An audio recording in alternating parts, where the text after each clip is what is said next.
but we don't know where this axis x dash located, because this is not symmetric in about x axis.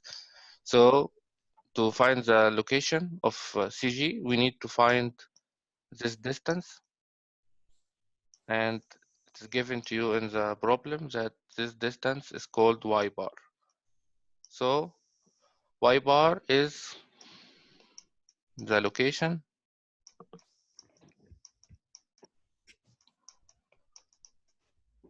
of CG or centroid.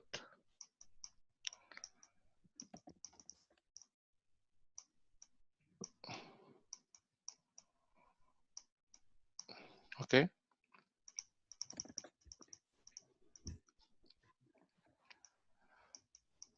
so we need to find firstly y bar. How to find y bar? To find y bar, we need to assume a virtual axis here, and we call it x. And we have a rule that the total area, the summation of area total of the moment of total area, which means sigma A multiplied by y bar.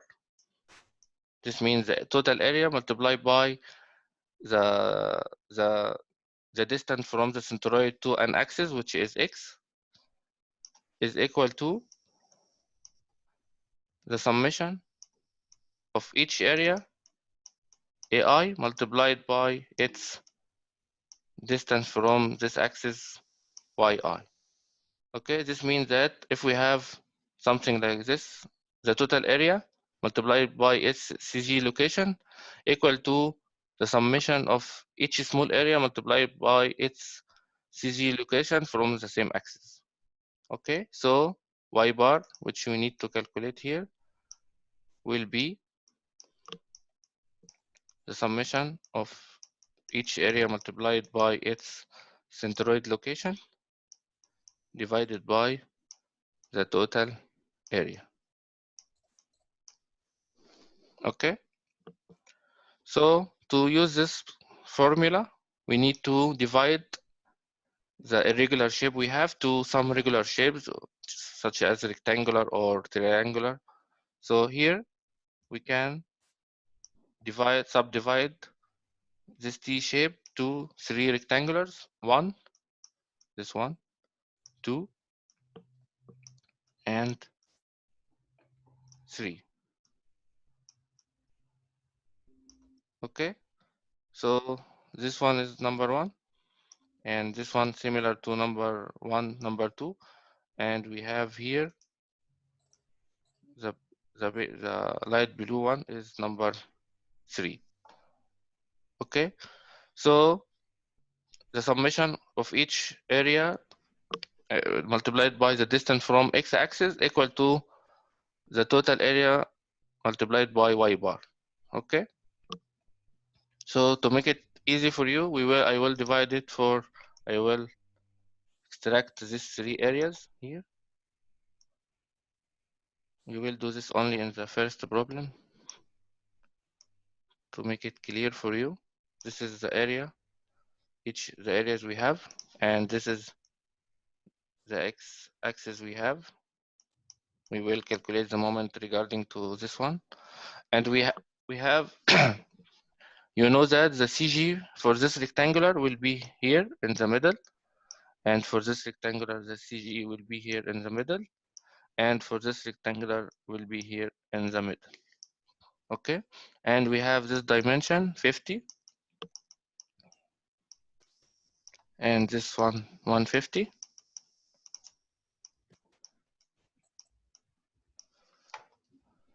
Sorry, this one is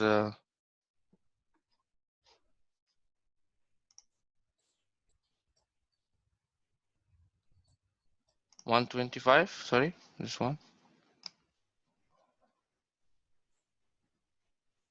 So this one is 125, and this one 125, and this one is 50. This one is 50, and the height is 300. Okay, so now we know the dimension of each area, and we call this one area 1, area 2, and area 3. And you should know that area 1 is similar to area 2, so we can deal with one of them only, so we will only deal with area 1 and multiply by 2 because they are symmetric or similar.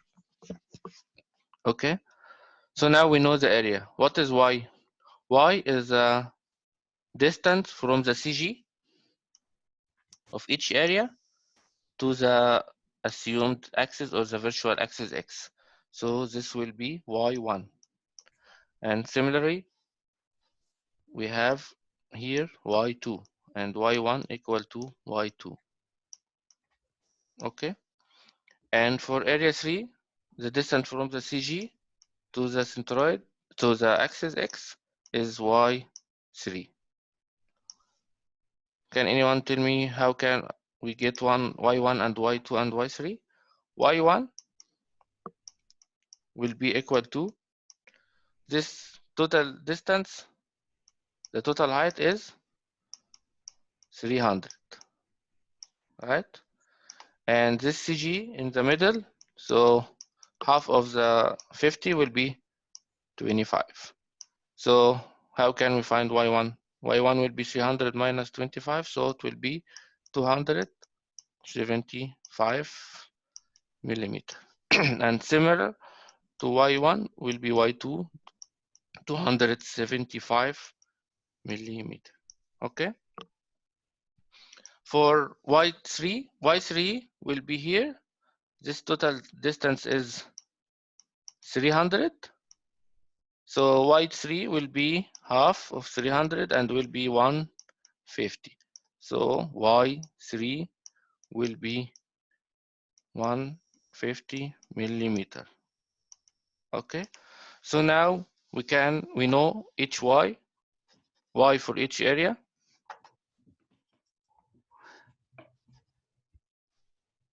Okay. So now we know y for each area, and we know the dimension of each area. So we know AI for each area, and we know the total area. Okay, so now we can apply in the formula. Y bar will be area 1 will be 125 multiplied by the width 50. This is the area multiplied by y1. y1 275. Okay, so this is area 1, and because we have area 1 and area 2 are similar, so we multiply by 2. Okay, plus for area 3 is 50 multiplied by 300. This is the area multiplied by y3, which is 150. Okay, so this is area multiplied by y. All of this is divided by the summation of area. What is the summation of area? Summation of area is area 1, this area, 125 multiplied by 50. And we will multiply it by 2 because we have area 1 and area 2 are similar.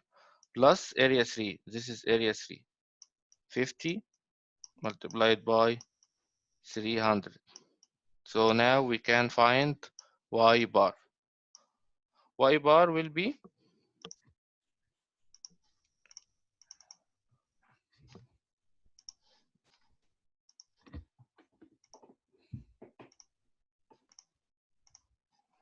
y bar will be 207 millimeter. Okay, so the result of this one will be 207 millimeter. Okay, so finally you find that the distance from the centroid, this point, to x-axis is 207 millimeter. Okay, For another, there is another assumption in the solution. If you can assume y bar or the location of centroid from the top fiber of the section or the top surface, we can call it here y1 bar. If you do the same calculation regarding to x1 axis, you will find that y1 bar. Can anyone tell me how much will be y bar 1? If this 207 and the total height is 300, so this should be 93 millimeter. Okay, so both solutions are correct.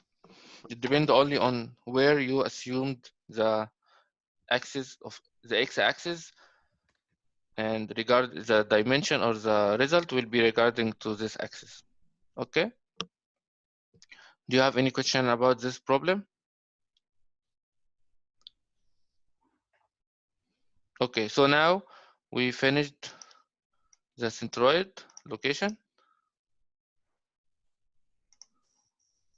and next we will find the inertia I.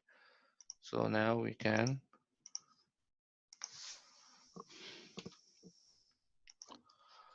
shift to the inertia. Okay, this is our cross section again.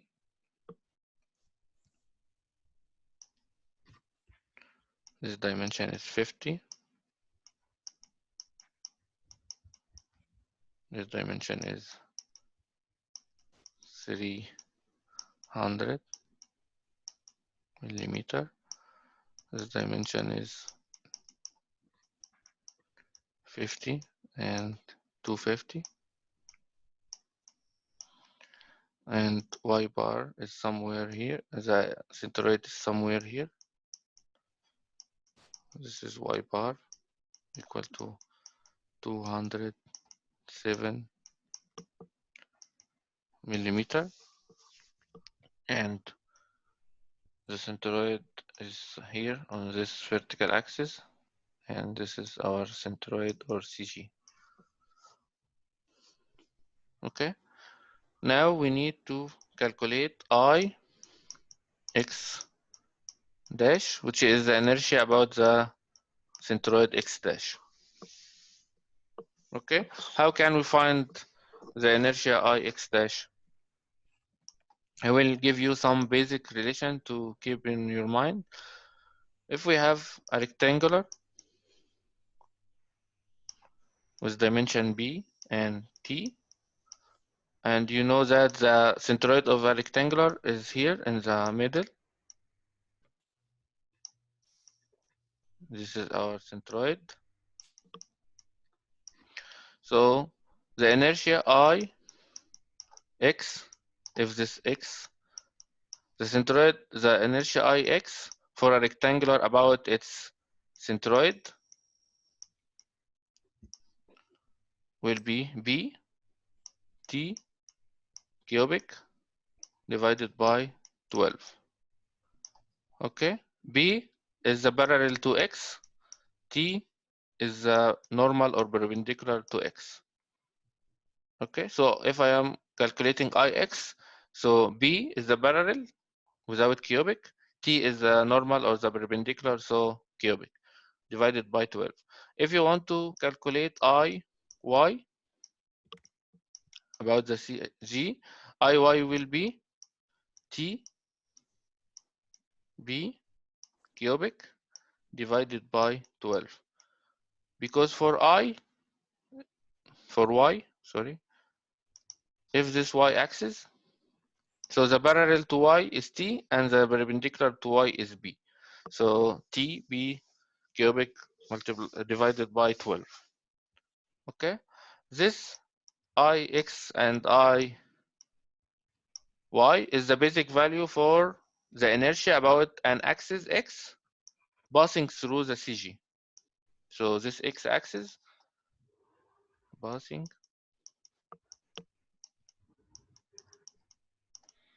through the CG. But we have some cases, or most of the cases, we need to find or calculate the inertia Ix about an axis x dash here. So if we have this rectangular B and T, sorry, if we have a rectangular, this the width is B, this dimension is B, and this dimension is T. And you know that the CG for a rectangular is here, x-axis, and y-axis here. This is a centroid. And we now know how to calculate the inertia about x-axis. But if we want to calculate the inertia about x dash, we have another formula. The other formula will be Ix dash will equal to the inertia about its axis, P T cubic divided by 12, plus we will have another term. This term will be A, the area of the section, multiplied by y square. What is y square? Y square is the distance from the centroid to the axis x dash. So this will be y in this formula. So again, if we want to calculate the inertia about x dash far from the centroid, so we have two terms. The first term is the basic term, bt cubic divided by 12, plus another term, a multiplied by y square, where y is the distance from the CG to the axis. Okay? Can you understand this one? So this is our general equation here. Okay.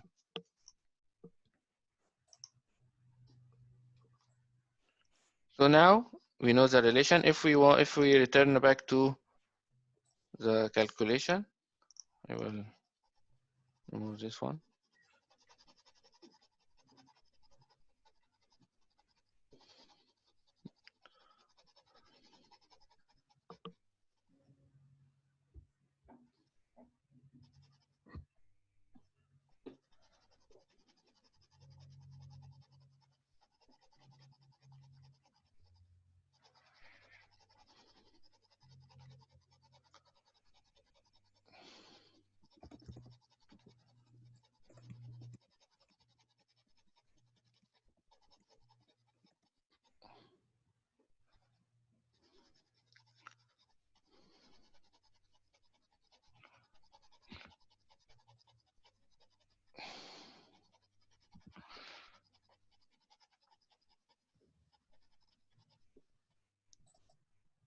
Okay.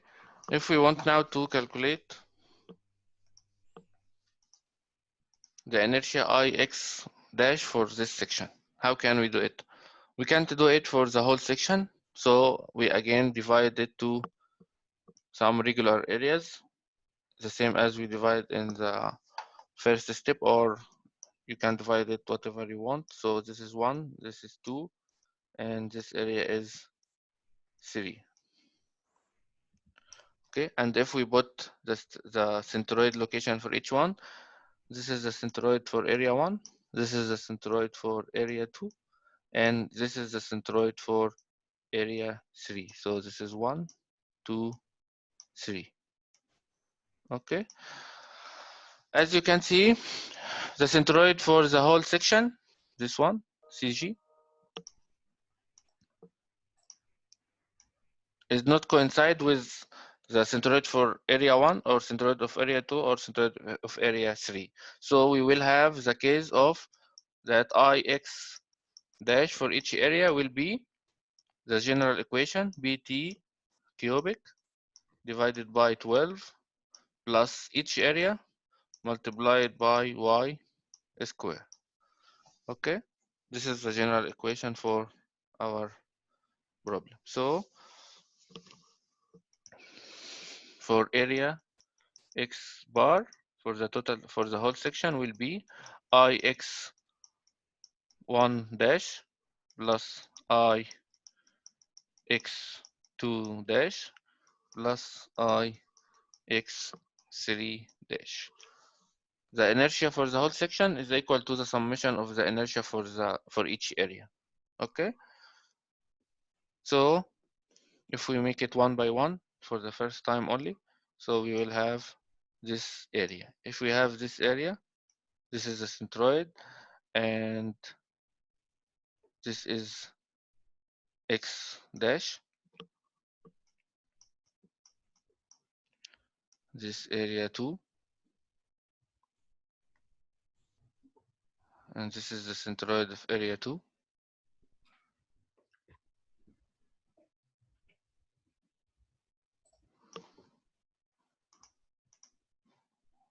Okay, this is area 2, and this is the centroid of area 2. This is area 3. This is area 2, and this is the centroid of area 2. So we have area 1, 2, 3. Okay, and we know that this distance is the centroid of the total area x dash is here, 93 from the top, 207 from the bottom, because this is y bar. Okay, and this dimension, as you see, 50. This dimension 125, 125, and this one is 50. This dimension is 300. Okay, if we calculate I x1 dash, I x1 dash will be the parallel to x 125. This is the parallel to x multiplied by 50 to the power 3 divided by 12. This is inertia of A1 about its axis, plus area of A1, 125 multiplied by 50 multiplied by y square. Okay, how can we find y? Or where is y? Y is the distance from the CG to x dash, or the centroid of the whole section. This is y1. How can we find y1? This distance from here to here is 93. The distance from the top surface to the centroid here is 25. So we have 93 minus 25. This is y1. All of this is ix1. Okay. For ix2, they are symmetric, so y1 is equal to y2, and area 1 is equal to area 2, so ix1 is equal to ix2. We don't have to waste time to calculate this one. For ix3,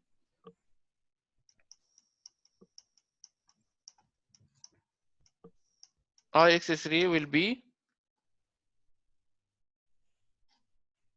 the parallel to x. The parallel to x is 50.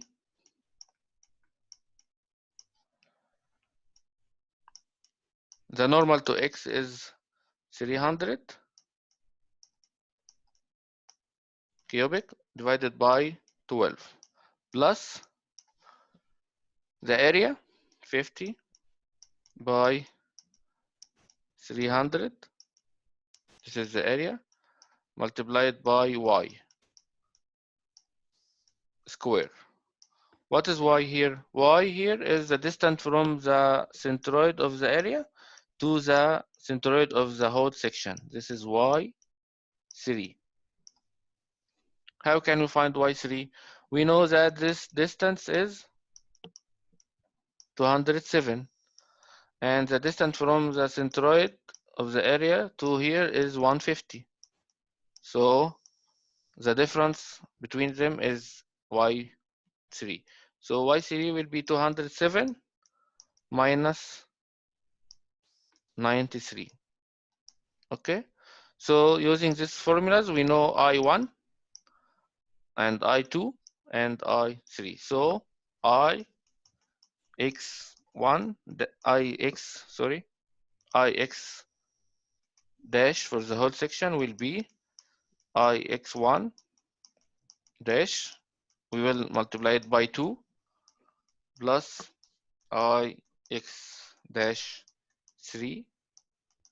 So we can get the answer 2.2 multiplied by 2.2 multiplied by 10 to the power 8 millimeter to the power 4. This is the inertia Ix for this section. Okay. So what we will do in any cross section we have to divide the whole section to some regular section like rectangular and calculate the inertia for each one, and the total inertia will be the summation for the inertia for each section. Okay, and we should keep in mind that the unit for the inertia will be unit of length, like meter or millimeter to the power 4. Okay, so unit of length to the power 4, millimeter or meter or centimeter, any unit to the power 4. Okay, do you have any question about this one? This is how to get the centroid location to find the inertia I. Do you have any questions? Okay, thank you. So now I will go to again back to the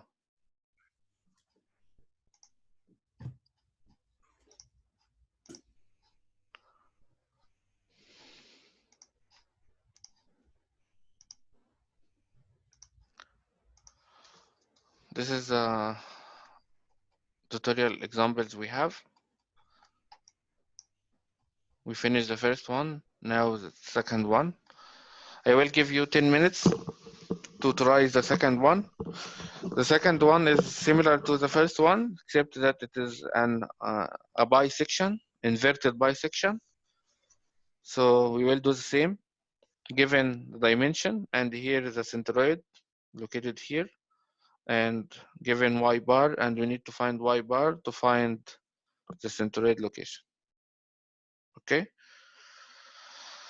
I give you 10 minutes to try this one, then I will solve with you.